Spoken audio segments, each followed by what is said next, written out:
صباح الخير. أبرزت صحف بيروت عنوان الحوار النيابي الذي تنطلق أعماله اليوم غداة عيد الجيش الذي ترافق مع مواقف تؤكد على تصدي لبنان للإرهاب. هذه العناوين وغيرها سأتابعها مع ضيفي السياسي اللبناني الأستاذ دافيد عيسى. صباح الخير أستاذ عيسى. صباح النور. أهلا وسهلا بك. إذا بعد ساعات قليلة تنطلق الحوارية الثلاثية التي كان حددها الرئيس نبيه بري انطلاقا مع كاريكاتير أرما حمصي بجريدة النهار تحت عنوان طاولة حوار ل3 أيام. رسم أرما حمصي إذا مواطن مد لسانه ليبتلع 3 حبوب على شكل طاولات مع تعليق 3 حبوب مهدئة. مفعول الحوار اليوم بحسب أرما حمصي التهدئة، بحسب قراءتك أستاذ دافيد؟ أنا بحسب قراءتي أنه طاولة الحوار بغض النظر عن شو ممكن تجيب للبلد، مجرد انعقاد طاولة الحوار هيدا شيء ديمقراطي. يعني بلد سياسيين وقاعدين عم بيتحاوروا، طلعوا بنتيجة أو ما طلعوا بنتيجة هيدا شيء تاني بنحكي فيه. بس أنا دايما بقول أنه الحوار يجب أن يكون في البلد. يعني عم تنقل الصراع من الشارع على طاولة بين 4 حيطان مسكرين. هيدا الشيء كتير مهم. الحوار يجب أن يبقى حتى لو ما كان له ولا نتيجة، حتى لو لم يثمر. بأي حال بمقال لإلك نشره موقع لبنان فايل اعتبرت أنه لا يمكن رفع سقف الطموحات والتوقعات ولا تحميل الحوار فوق طاقته والمبالغة في الرهان عليه، ويكفي أنه صامد ومستمر وهيدا بحد ذاته إنجاز. ولكن إذا انتهى يعني مثل وكأنك هون سبقت ما سيسفر عنه الحوار بقراءتك. أنا يعني كقارئ سياسي وكسياسي لبناني أنه أنا مني كتير منتظر شيء من الحوار ولا متفائل. طبعا الامور رايحه بغير اتجاه، الوضع بالمنطقه لا يبشر بالخير. كلنا بنعرف انه لبنان السياسيين في لبنان مش هن اللي بيقرروا باللعبه السياسيه الكبرى. بس الحوار جيد.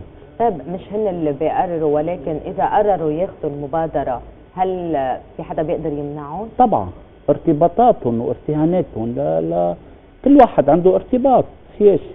حزب الله عنده ارتباط مع الايراني، وتيار المستقبل عنده ارتباط مع السعودي، والصراع الايراني السعودي كثير كبير اليوم بالبلد. نعم. بقى ما بيقدروا بسبب ارتباطاتهم انه ياخذوا قرار بمعزل عن ما سياتي في المستقبل نتائج الحوار بين الايراني والسعودي. اعتبرت كمان استاذ دافيد انه ما تتوقعوا ان يزف اليكم الحوار بشرى الساره وان يحمل اليكم رئيسا للجمهوريه.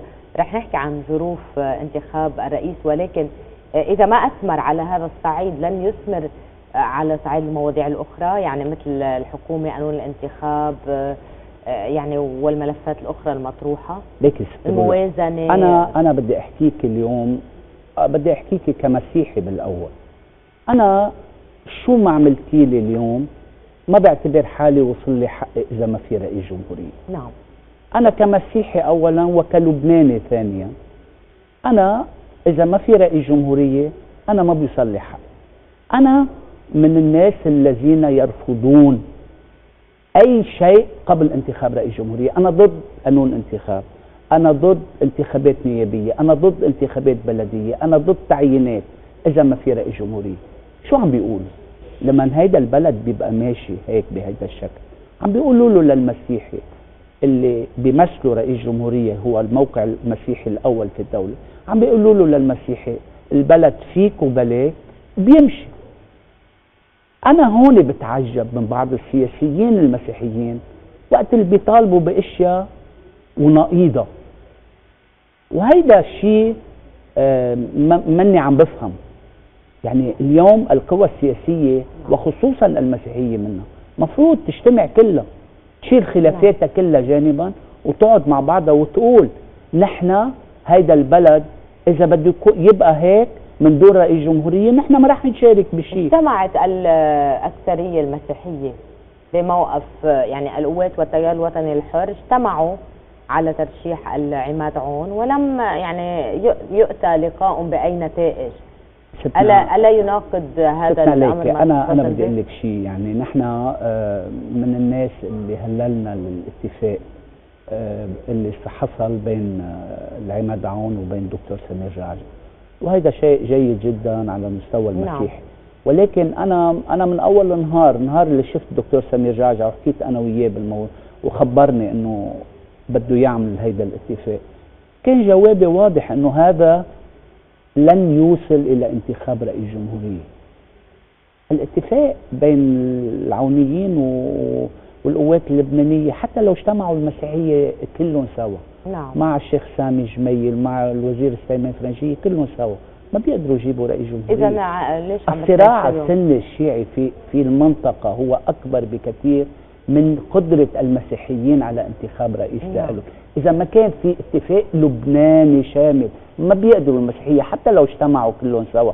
ما نكذب على بعضنا ونكذب على الناس ونوهم الناس بأخبار منا صحيحة، منا دقيقة. بأي حال كمان حول هالموضوع جريدة المستقبل عنونت اليوم حوار ولا من يتحاورون، وبتقول إنه الجلسة ستنعقد لا أفق ملموس لها سوى البناء على محاولة غير مضمونة النتائج سيقوم بها الرئيس بري للتوصل إلى توافق حول قانون الانتخاب. أنا كنت بدي أحط له عنوان للمقال تبعي كذب المتحاورون ولو صدقوا، لأنه هالقد مش متفائل بإمكان إنه يحققوا أي خرق. بقانون الانتخاب ممكن يكون التعويض بتوافق على قانون انتخابي معين؟ ستنا أنا بدي أسأل سؤال. عم بحكي دستوريا وقانونيا. اليوم عم بيشتغلوا على قانون انتخاب جيد جدا وكثير مهم يشتغلوا على قانون انتخاب، وانا من اشد المؤيدين الى، لانه بقول العداله لن تتحقق في لبنان بدون عداله بالتمثيل، بدون عداله التمثيل. بس انا بدي اسال سؤال، عملنا انتخابات نيابيه على اي قانون؟ على قانون ال60، على قانون النسبيه، على اي قانون اللي بدك اياه.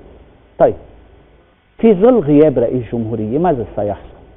فور انتخاب المجلس النيابي ستقدم الحكومة استقالتها، نعم، يصبح البلد من دون رئيس جمهورية ومن دون حكومة. وين بنكون أخذنا البلد؟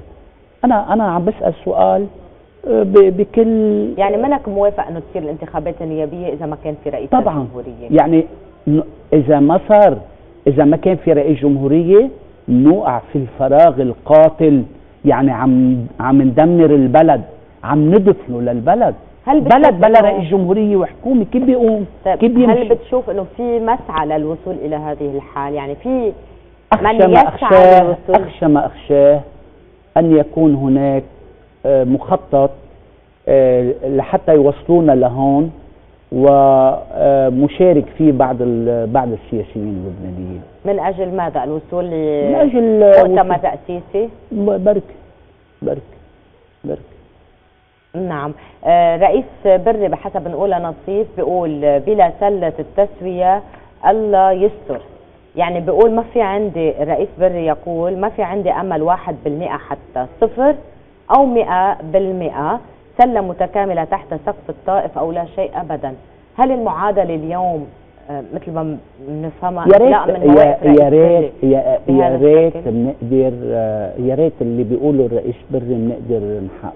رئيس بري رجل وطني عم بيشتغل لمصلحة لبنان، بس في امور اكبر منه. بيقول الله يستر وين رح نكون بعد 2 أو 3 اذا ما صار في توافق. طبعا مما يعني مما يخشى رئيس بري بطياته. شو عم بيقول؟ عم خايف من رايحين اذا ضل الظروف هيك رايحين على، شوفي شو عم بيصير حوالينا بالمنطقة.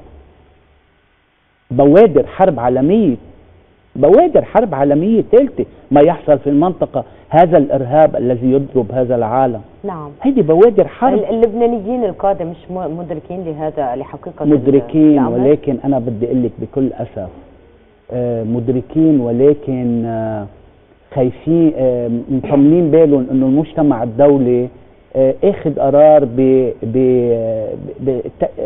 بده يتركوا لبنان مستقر. نعم، حاليا ما بده، مطمنين بالهم، لانه ما بدهم النازحين السوريين يفلوا من لبنان.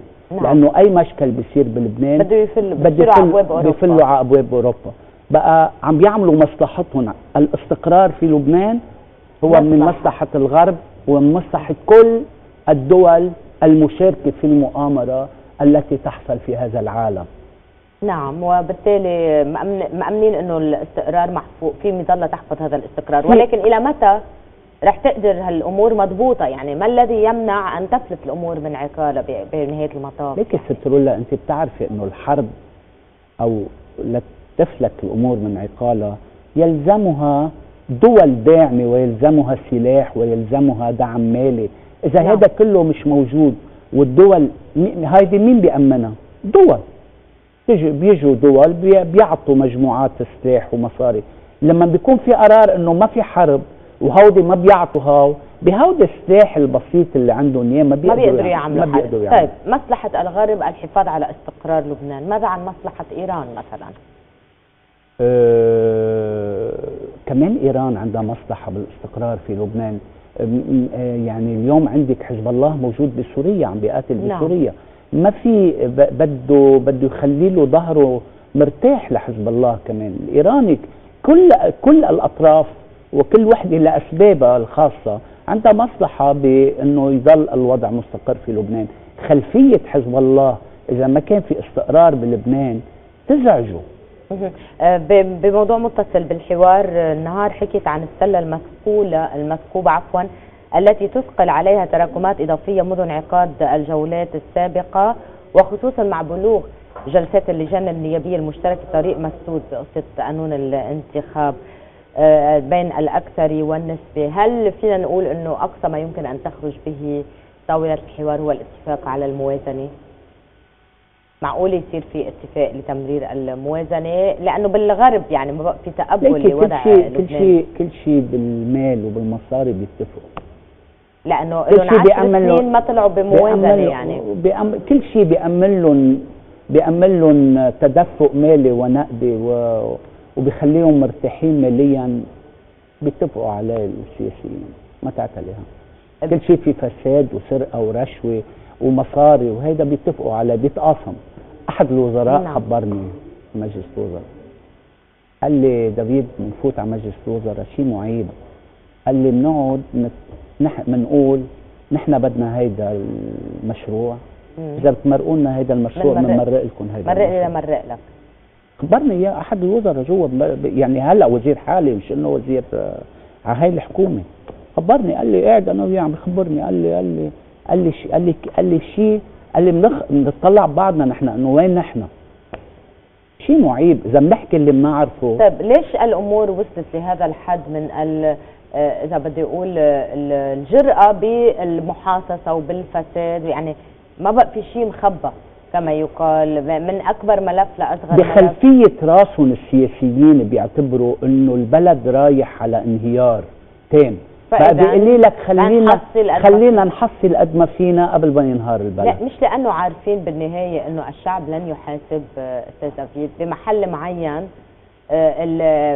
الانتخابات هي مكان لمحاسبه الفاسدين والمقصرين. هو انا اذا بترجعي لإلي هيدا البلد ما بده محاسبه، هيدا البلد بده ثوره كامله، ثوره بده الشعب يثور وكل الفاسدين يلقطهم يكبهم بالبحر، يكبهم بزباله.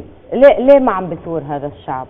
لانه هذه الطبقه السياسيه نعم كانت مخططه وعارفه لوين بدها توصل العالم، وصلت الناس لمحل الى ما دون خط الفقر، الى ما تحت خط الفقر، لحتى الناس ما بقت تفرق مع السياسه، تفرق مع كيف بدها تأمن لقمة عيشها وكيف بدها تفوت بنتها على المدرسة وكيف بدهم يفوتوا إذا سخنوا على المستشفى.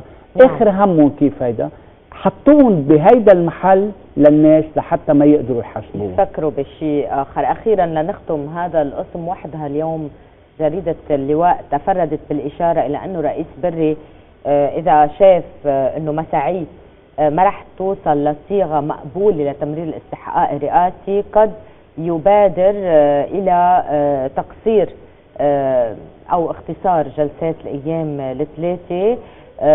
وبتقدير مصادر سياسية أولى جلسات الحوار اليوم هي اللي راح تعطي الصورة الأولية عن أجواء حوار اليومين المقبلين، بيوفر على حاله مصروف أو الاختصار. إذا بيأثر بيوفر على حاله مصروف. بس ما بينخاف إنه يكون في نكسة مثلا أو ردة فعل ليش سترولا؟ مين أي مواطن سألي عند بياع الخضرة أو سألي حيلا حدا مين منهم متفائل من هيدا الحوار؟ إنه في نية طيبة عند الرئيس بري، إيه بس ما بتكفي النية الطيبة. نية طيبة عند الرئيس بري. الرئيس بري بوطنيته أنا بسميه دايما آخر الكبار في هذا البلد. عن جد الرئيس بري أنا صمام أمان بعتبره، لو ما منه في كتير اشياء بتتخطى الحدود، يعني بيجي هو بحكمته بحنكته بس تمنياته غير الواقع.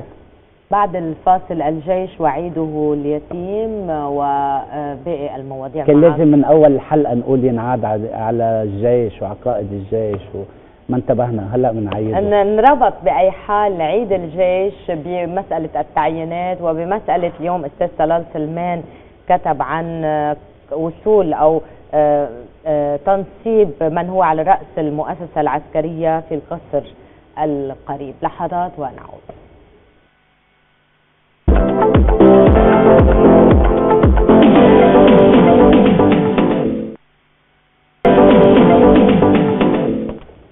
نعود لمتابعة هذه الحلقة مع السياسي اللبناني الأستاذ دافيد عيسى بموضوع يتصل بالرئاسة اليوم بمفهوم الرابية بحسب ملاك عقيل ما كتبت بجريدة السفير.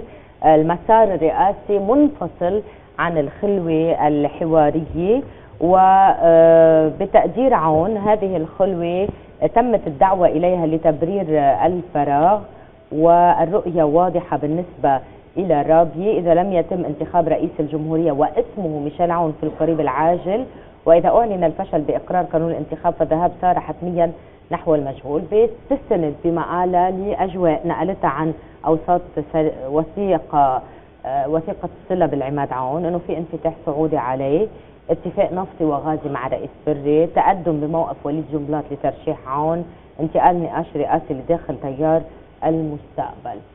كلها أمور يبدو وكأنها تهيئ لوصول العماد عون إلى بعبدة. سامع بغنية كل يغني على ليلاه. كل واحد بحب، يعني مع الأسف أوقات في ناس بيخلقوا كذبة بيصدقوها هن. معلش خلينا نحكي الأمور. بدي أحكي، ما بدي أحبط المسيحيين، بس بدي أحكي شغله. نحن ما إلنا مكان بوجود فيما يحصل في هذا الصراع. نحن منا موجودين في هذا الصراع. الصراع أكبر منا. المطلوب من المسيحيين اليوم انه يتفقوا يقعدوا يحضروا حالهم ليشوفوا شو المستقبل الجاي للمنطقة، شو جاي على المنطقة، ويحجزوا مكان لهم على طاولة المفاوضات. هذا المطلوب منهم. هن ما بيقدروا يجيبوا رئيس جمهورية ولا حدا وعدهم. ولا الدكتور جعجع استاذ دافيد كان عنده جلسه قبل يومين مع اعلاميين، فقال لا لرئيس تسويه، يعني اما العماد عون او يعني الوزير فرنجي، يعني رفض وصول اسم من غير هذين الاسمين. يا ستنا هن برافو، عم بيعطوا معنويات للناس. بس انا كشخص انا بعرف انه لا بيقدموا لا بيأخروا. كل هذه الطبقه السياسيه مع احترامي ومحبتي للدكتور جعجع وللعماد عون ولكل هذه الطبقه السياسيه، كلهم سوا ما بيقدموا ما لهم راي بالموضوع، ما لهم راي بالموضوع. عيب نحكي هذا الحكي، بس مع الاسف كل ما هن بيكبروا الحجر. نحن منا هبل الناس. نحن بنعرف وبنقرا السياسه. انا من قبل ما فل الرئيس سليمان ب8 اشهر عندما سئلت في حلقه كنت مع منى ابو حمزه الاعلاميه منى ابو حمزه على شاشه الMTV، كان عندها بروجرام حديث البلد. سألتني قالت لي من هو الرئيس المقبل؟ جاوبتها أخشى ما أخشاه أن يكون ميشيل سليمان آخر رئيس لهذه الجمهورية. نهار قامت القيامة علي. حتى الرئيس سليمان شخصيا وقتها قال لي كيف بتقول هيدا الحكي؟ ما بيصير تقول هيدا الحكي، البلد بعز الحرب انتخب رئيس جمهورية. المشكل يا أما ما عم بيشوفوا، يا أما شايفينه وعم بيكذبوا على الناس، او مستسلمين. منه مستسلمين. لما بيستسلموا ما في. انا بدي اقول لك شغله، نحن ما إلنا دور بكل ما يحصل. حاجه بقى يكذبوا على الناس، خليهم يجتمعوا المسيحيه كلهم سوا، وحاجه بقى انقسامات، يجتمعوا كلهم، رئيس الكتائب ورئيس القوات ورئيس التيار الوطني الحر ورئيس التيار المردة، كلهم سوا المسيحيه، القيادات المسيحيه الاربعه يجتمعوا ويحضروا حالهم لمستقبل ما سيحصل، يكون لهم مكان على طاولة المفاوضات، يكون لهم كرسي قاعدين فيها على الطاولة نهار اللي بدها تبلش المفاوضات الجدية احنا ما تصير بغيابهم. يعني بشاطرك الرأي اليوم علي حمادي بالنهار يلي بيقول واهم المسيحي الذي يعتقد أن دوره حاسم بقلب موازين القوى في لبنان، لأن هذه الموازين تخضع بنهاية الأمر لموازين القوى بالمنطقة. أنا مع أستاذ علي حمادي طبعا، رجل محترم، بس أني ما قريته، بس أنا كمان بشاطر الرأي 100% عم بيحكي هيدا الحكي الموزون. كل من يقول عكس ذلك يا خيي هيدا سمير جعجع وميشيل عون توافقوا، قد ايه صار لهم عاملين الاتفاق؟ شو قدموا مؤخر؟ شو تفسيرك لتمسك الدكتور جعجع بترشيح العماد عون، ومبين انه يعني على الاقل حظوظه غير متوافره؟ الدكتور جعجع بيعتبر انه عمل تجربه، هيدا كلام، عمل تجربه، هذه التجربه هو وميشيل عون، هذه التجربه عطتهم قناعه انه لازم يتفقوا مع بعضهم، وهيدا شيء جيد جدا. لانه ريح الشارع المسيحي، شغله كثير منيحه، شيلت الاحتقان، ريحت الشارع المسيحي، شيء جيد جدا. على المستوى الاتفاق ممتاز، بعد ناقصه يرجعوا يضموا الكل، يقعدوا كلهم مع بعضهم. ولكن على مستوى رئاسه الجمهوريه وعلى مستوى ما يختار المستقبل متحالف مع السعودي. المشكل هون مش عندهم. اي ساعه بيتفق الايراني والسعودي بيتفق حزب الله والتيار المستقبل. تلال سلمان اليوم محافظ الالقاب الرئاسيه. قبل ما نحكي عن معارض ومؤيد بدنا نشوف اذا في انتخابات رئاسيه. انا برايي ما في انتخابات رئاسيه، لشو عم نستبق الامور؟ وقائد الجيش ما عم بيحكي بهالموضوع ولا فتح هالموضوع ولا بده. قائد الجيش حاطط كل اهتمامه، صابب كل اهتمامه بحمايه اللبنانيين وبحماية المؤسسة العسكرية وبإبعادها عن كل ما هو سياسي، تناقضات السياسية. طيب بس هلا هذا هم قائد الجيش. قائد الجيش ولا مرة بحياته حكي عن موضوع الرئاسة. ولا مرة بيفتح تمه. عيب بقى كل واحد يصير يحكي عن لسان قائد الجيش. هذا القائد هو أشرف رجل في هذه الدولة اللبنانية. حاجة يكذبوا بقى ويحكوا عن لسانه ويخبروا عنه أخبار. هلا بوقت الشهر المقبل رح يكون في علامات استفهام حول مسألة التمديد لولايته، بظل حديث عن وزراء التغيير والإصلاح أنه إذا صارت الأمور نحو التمديد فهم سيقدمون استقالتهم.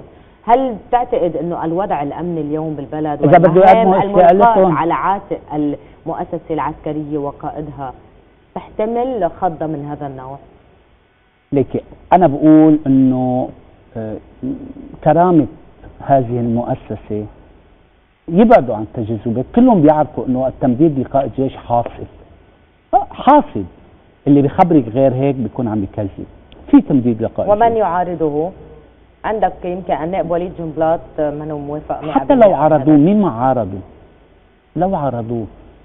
أنا عندي عتب على العماد عون. العماد عون هذا الزعيم المسيحي الكبير اليوم كيف يقبل أن يصار إلى تعيين قائد جيش جديد في غياب رئيس جمهورية؟ كيف يقبل؟ كيف بيقبل أي مسيحي اليوم، أي رئيس حزب بيقبل أنه يتعين قائد جيش في غياب رئيس جمهورية المسيحي، في غياب القائد الأعلى للقوات المسلحة؟ أنا بكرة بدي أعين أي جيش أفرضه على الرئيس القادم؟ إذا إجا بكرة العماد عون رئيس جمهورية، هل يقبل بقائد جيش عينوا مجلس وزراء هلأ شو بيعمل فيه؟ بيتركوا شهرين ثلاثة وبيقول له في العبيتك؟ كيف هيك؟ إذا كان ثمرة توافق مسيحي؟ أي ثمرة توافق مسيحي؟ اي ثمره توافق مسيحي. يعني هون العوده للحديث عن السله استاذ دافيد، ومن ضمنها يمكن مساله قياده الجيش وسائر التعيينات الامنيه، انه كل الامور يا بتمشي مع بعضها يا ما في شيء. انا رح اقول لك شغله، ما يقوم به العماد عون، ما يقوم به العماد أهوجة هو موضع تقدير واحترام كل القوى الخارجيه والداخليه، ما عدا بعض الناس اللي عندهم نكنكات سياسيه، يعني مشاكل خاصه، انه ما بعرف ليه، مع انه انا بتصور العماد أهوجة منه مخانق حدا، في هن مخانقينه، يعني هو على علاقه جيده مع الكل. نعم. بس اللي انا عم بقوله انه خليهم يطمنوا بالهم ويرتاحوا في تمديد لقائد الجيش، وانا بجزم لك وبشارتك من اليوم انه ما حدا رح يقدر يوقف بوجه هذا التمديد. بوجه هذا التمديد. جريدة المستقبل يعني ابرزت اليوم لموقف الرئيس الحريري لحصرية السلاح بيد الجيش، واكد انه الدعوة لحصرية السلاح بيد الجيش والمؤسسات الشرعية ستبقى العنوان الاساس لقوة الدولة بمواجهة التحديات الداخلية والخارجية. يعني اذا بتتابع مواقع التواصل الاجتماعي في كثير تعليقات من نوع انه الجيش ما عنده الدعم السياسي، ما عنده الغطاء السياسي، ممنوع عليه سياسيا ان يقدم حيث يجب ان يقدم. شو تعليقك؟ الله يساعد الجيش. يعني وهنا غمز من قناه موقف تيار المستقبل والرئيس الحريري. الله يساعد الجيش، شو بده يقدم الجيش؟ هذا الجيش من مين؟ بنكذب على بعضنا. هي الجيش في الشيعي والسني والمسيحي والدرزي، في هيدا النسيج اللبناني موجود فيه جيش. كيف بده جيش؟ الجيش عم بيمشي بين النقط. حاجه بقى يتبهوروا على الجيش، منيح اللي بعد فيها الجيش اللي بهذه الامكانيات المتواضعه عم بيواجه اللي ما قدرت جيوش العالم تواجهه. ايضا في كمان لفته عند عن افراد القوى الامنيه يلي بعدهم محتجزين عند داعش وغير معروف تفسيرهم. هل عندك اشواء او معلومات عن ما حدا بيعرف شيء لهلا ابدا؟ ما حدا بيعرف شيء. ممكن اللواء عباس ابراهيمي يكون عنده بعض المعلومات عن الموضوع، بس لانه نحن على مشارف السنتين لاحتجاج. ايه صار احتجزوا، وبتعرفي عم تقاتلي منظمات ارهابيه كبيره، يعني منك عم تقاتلي عصابات صغيره لحتى، بس بتصور هناك مفاوضات، وانا اثق باللواء عباس ابراهيم وخليه يشتغل بدون ما نعمل له حرقه خليه على جهود. ايضا الشق الامني من باب المخيمات طرحته سعده علو اليوم بجريده السفير، وبتقول حبذا لو ينتقل المتحاورون لمخيم عين الحلوه او الى اي منطقه لبنانيه نائيه او الى اي مخيم من مخيمات النزوح السوري حتى يكتشفوا ان القاسم المشترك بين هؤلاء جميعا هو الهجره من لبنان. يعني تشير الى تحول المخيمات الى نوع من الجزر الامنيه. هل هنالك خوف على الاستقرار من باب المخيمات طبعا من بعد اللي صار بعين الحلوه؟ طبعا هناك محاولات لزعزعه الاستقرار، بس انا بقول لك انه طمنك وبطمن اللبنانيين انه الجيش والقوى الامنيه، كل القوى الامنيه، قوى الامن الداخلي، المعلومات، الامن العام، الامن الدولي، كلهم سوا عم يشتغلوا ليل نهار لمنع هذا الموضوع. ولكن هناك محاولات، كل لحظه في محاوله لزعزعه الاستقرار، كل لحظه، كل من ثانية. داخل المخيمات هون اي مش من داخل المخيمات، من خارج مخيمات، من نازحين سوريين. من يستفيد من خلق مشكل يعني بين المخيمات والعناصر الامنيه؟ الاصوليين المتطرفين اللي بدوا المشكل. من اي باب عم يقدروا يفوتوا؟ من يعني داعش، من النصره، من هيدي الجبهات الاسلاميه المتطرفه اللي عم تغذي بعض الناس يعني هودي اللي بيضحكوا عليهم، بيقولوا لهم وعم بيجربوا، عم بيحاولوا في محاولات كثير كبيره. قائد الجيش امبارح عامل تصريح بيقول فيه انه هناك 300 مجموعه انكمشت خلال هالسنه هيدي، مجموعات إرهابية كانت بدها تعمل تفجيرات وتعمل أحداث أمنية في لبنان. مش هينة 300. كم كبير. بتعتقد على وقع التطورات السورية لا سيما ما جرى ويجري في حلب، وحديث عن أنه قد تكون المرحلة المقبلة مرحلة تصعيد عسكري على الأرض لفرض أمر واقع جديد قبل الوصول يمكن للتسوية. لبنان كمان معرض لتلقي اهتزازات أو ارتدادات. طبعا كل لحظة لبنان معرض لذلك، كل لحظة. اوعي تفكري انه لو ما سهر القوى الأمنية نعم والأجهزة الأمنية طبعا لبنان كل لحظة معرض، كل ثانية معرض. تطورات الميدان السوري شو بتقول لك؟ طويلة طبعا أنا قلت هذا الكلام، تتذكري كنت معك أنا ايه، بس هلا صار في تطورات جديدة اللي صار بتركيا، محاولة الانقلاب الفاشلة، التقارب الروسي التركي الإسرائيلي. هناك مخطط يسير مثل ما بده المخرج. مين هو المخرج اليوم؟ في كثير مخرجين،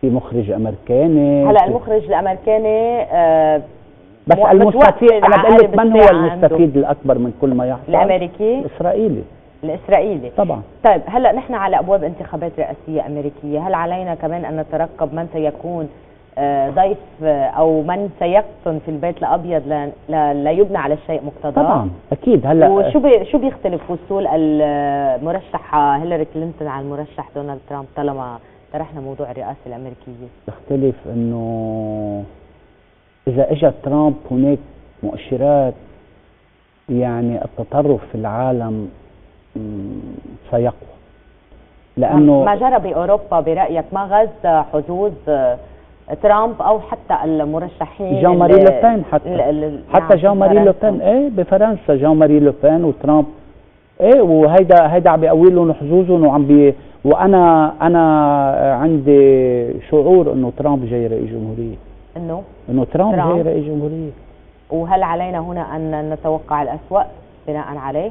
لانه حتى بيقولوا انه هويه رئيس جمهوريتنا متوقفه على هويه من سيقطن. طبعا الامريكان رح يكون لهم راي، طبعا كل عمره لبنان هيك نكذب على بعضنا، لبنان كل عمره ايه طبعا رح يكون لهم راي فيه طبعا. يعني المرحله المقبله بناء عليها سياتي الرئيس، يعني اذا أنا كان طابع امني علينا ان ننتظر قائد الجيش، اذا كان طابع اقتصادي علينا ان ننتظر حاكم. لكن انا بدي اقول لك شيء، انا اخشى ما اخشاه ان نكون ذاهبين في هذه المنطقة إلى رسم خريطة جديدة لهذه المنطقة.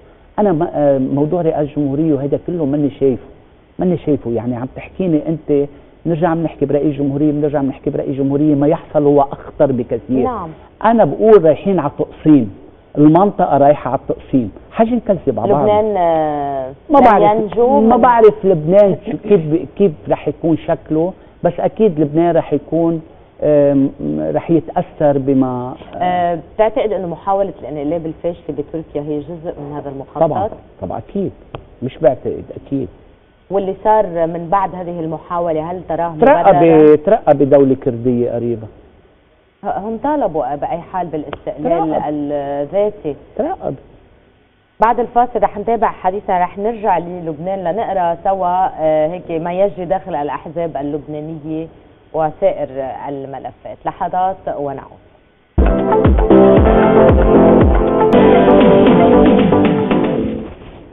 عودة لمتابعة القسم الثالث معك أستاذ دافيد عيسى. معراب شهدت عودة المياه إلى مجاريها السابقة. رولا موفق كتبت بجريدة اللواء عن عودة الروح للعلاقات بين القوات والمستقبل، فباتت عملية لم الشمل ممكنة لإعلاميين يدورون بفلك 14 أذار أو جمعهم يوما ما حلم 14 أذار بمشروع العبور إلى الدولة يلي ما يزال يحتاج إلى الكثير من فعل الإيمان. هل بتشوف من بعد كل التطورات السياسية أننا بعدنا أمام 14 وأمام حتى 8 أذار بالمقابل؟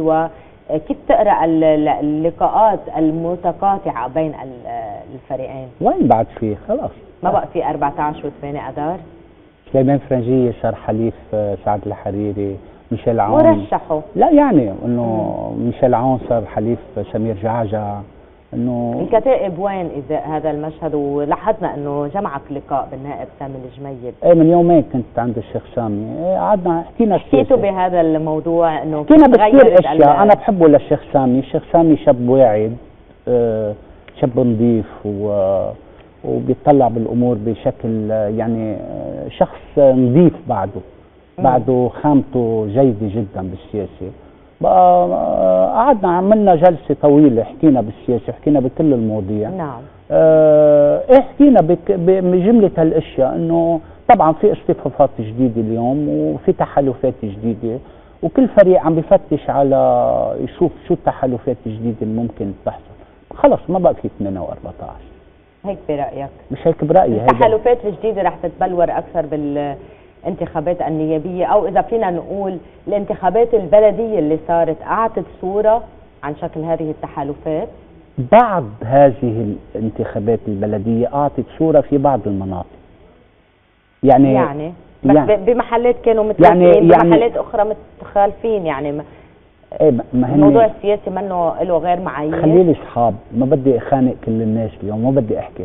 انا كنت ضد انه يتعاطوا بالانتخابات البلديه، وانا كتبت طبعا انا كتبت نهار مقال عنوانه الى اتفاق مع راب، نصحتهم انه ما تفوتوا ما تعاطوا. قلت لهم بتفوتوا معكم 100 تظهروا معكم 50. هذا الواقع اليوم. هيدا اقل. مين اللي حقق اكبر انجاز بالاستحقاق البلدي من كل هذه الاحزاب؟ ام ان الانتخابات كانت ضربه قاضيه؟ اللي نجح فيهم خسر. اللي اكثر واحد نجح فيهم خسر. خسر ماذا؟ شعبيه ام خسر كل شيء؟ لا، خسر شعبيه وخسر كل شيء. طبعا في خربطه كبيره حصلت، وما ما كان كف كبير للكل. كانت لا بوجه كل الاحزاب. الاستحقاق البلدي نوعا ما اخذ بعد السياسي اكثر من الاسمائي. نوعا ما اذا بدك كان في قالوا له الناس نحن قرفانين منكم ومن ادائكم وحلوا عنا بقى، حس كذبوا علينا. هيدي فرصة للأحزاب إذا تعمل مراجعة ذاتية. المفروض يعملوا مراجعة إذا عندهم بين المفروض والواقع في فرق. أنا برأيي هذه أحزاب لا تسمع، وإذا سمعت ما بترد، وإذا ردت ما بتفرق معه. طيب اللي عم بيصير اليوم بالتيار الوطني الحر هو من ثمار الاستحقاق البلدي أم هو أبعد من ذلك؟ يعني اليوم بعد فصل القياديين الثلاثة وحديث عن فصل قريبا النائب نبيل نقولة، اليوم النائب زياد أسود أيضا حذر من هذا الأمر، وأبرزت جريدة الأخبار قول الوزير جبران باسيل أنه القيادة لن تسكت على من يتطاول على التيار من داخله، ويجب أن يعرف كل من يلتزم بحزب سياسي يعرف نظامه الداخلي ويتحدد مستقبله فيه بناء على ذلك مهما كان تاريخه. هي ظاهرة صحية أم العكس؟ أنا بشوف اللي عم بيصير بالتيار عيب، عيب. نعيم عون ما بينزت برا، لو شو ما زياد عبس ما بينزت برا. نعم، زياد عبس هو اللي عمل اتفاق بين التيار الوطني الحر وحزب الله. لا دفع ثمن شو اليوم زياد عبس؟ ماشي، وصول جبران باسيل كلهم دفع. المشكل ما في مشكل، انا برايي بالتيار ما في مشكل، انا برايي في مشكل انه العماد عون انه عاطي جبران باسيل كل شيء كارت بلانش. يعني هيدا يصطدم بجنرال روكوز ما بعرف انتخابات نيابية. ما بعرف. الجنرال روكوز شخصية موزونة وراقية وجيدة، يعني ما بعرف شو بيصير، بس اللي بعرفه انه طبعا هذا الحب الأعمى من العماد عون لجبران باسيل خلق مشكلة جوا مع ناس لهم تاريخهم نضالي مثل نعيم عون وزياد عبس. ما بعرفهم الشباب هوديك، ما بعرف، يعني انا ما كثير ما عندي علاقه معهم، بس انه انا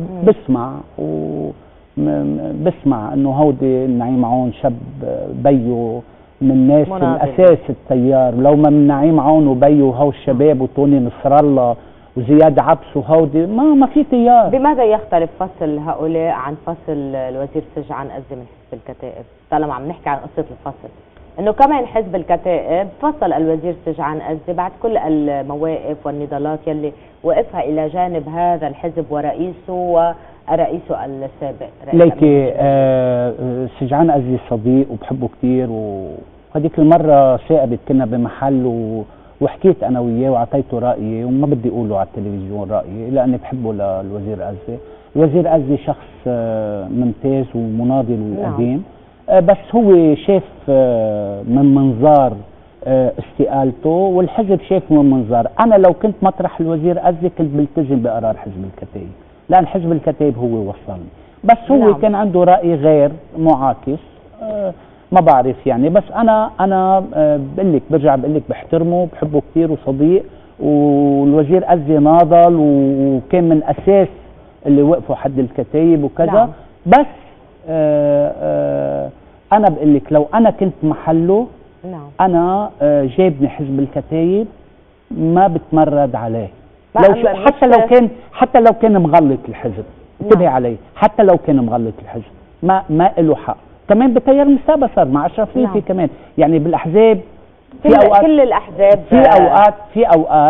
في اوقات في شخص بيعتبر حاله انه هو عنده راي. لما بيكون حزبي بده يلتزم بقرار الحزب. نعم، ولكن الوزير عزة بيقول كمان مصلحة هذا البلد. بعدك عم تحكي استاذ دافيد انه هالحكومة هي اخر معقل الشرعي يمكن. انا من رايه للوزير عزة. إيه بهذا البلد يعني. انا من رايه، انا قلت له رايي للشيخ ثاني. انا قلت له انه نحن وجودنا القوات اللبنانيه منهم بالحكومه، ما في مسيحيه، وين عم بتفل انت وزرائك؟ انا هذا رايي. انتبه، قلت له. بس انا عم بحكي اخذ قرار الحزب، حتى لو انا مقتنع انه هذا القرار غلط بلتزم فيه. هيدا الوفاء، هيدا الالتزام الحزبي. بس انا بس موضوع ثاني، موضوع ما حصل في حزب الكتائب غير اللي حصل بالتيار الوطني الحر. مختلف تماما، طبعا مختلف تماما. لانه هذا صراع منه مع ميشيل عون، مش بين الشباب وميشيل عون. ميشيل عون ما حدا عم بيجيب سيرته، في مشكل مع جبران بيصير. بعد كل هذا يعني تطرقنا الى مختلف المواضيع. المرحله المقبله التي ستبدا اليوم استاذ دافيد، شو ممكن تعطيها عنوان؟ أنا برأيي wait and see. أنا برأيي بدنا ننتظر، بدنا نراقب وننتظر ونشوف وين رايحين. أنا خايف، بقول لك رايحين على جو أصعب بكتير من الجو اللي عشناه قبل. بتمنى إنه نخفف شوي ضغط على الجيش وعلى الأجهزة الأمنية، ونحيدهم عن صراعاتنا لحتى يضلوا عم بيشتغلوا بشغلهم. وانا بطمنهم للسياسيين اللي خايفين من جان قهوجي يعمل رئيس جمهوريه، بقول له ما في رئيس جمهوريه هلا، اتركوا لجان قهوجي بيعمل، بيروح جان قهوجي بعد سنه وما في رئاسه جمهوريه كمان. ما في رئيس جمهوريه. انا برايي ما في رئاسه جمهوريه.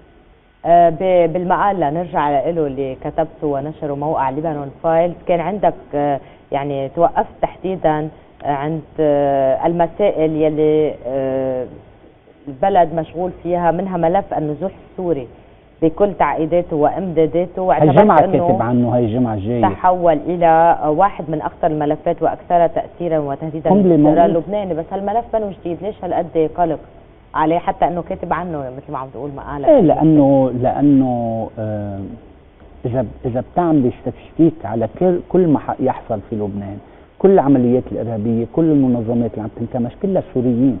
هي خلايا بيئتها الحاضنه هي المخيمات السوريين، مخيمات النازحين السوريين. وانا خايف، طبعا خايف. بلد في 1.5 مليون سوري. نعم. يعني عندك 30% 40% من شعبك.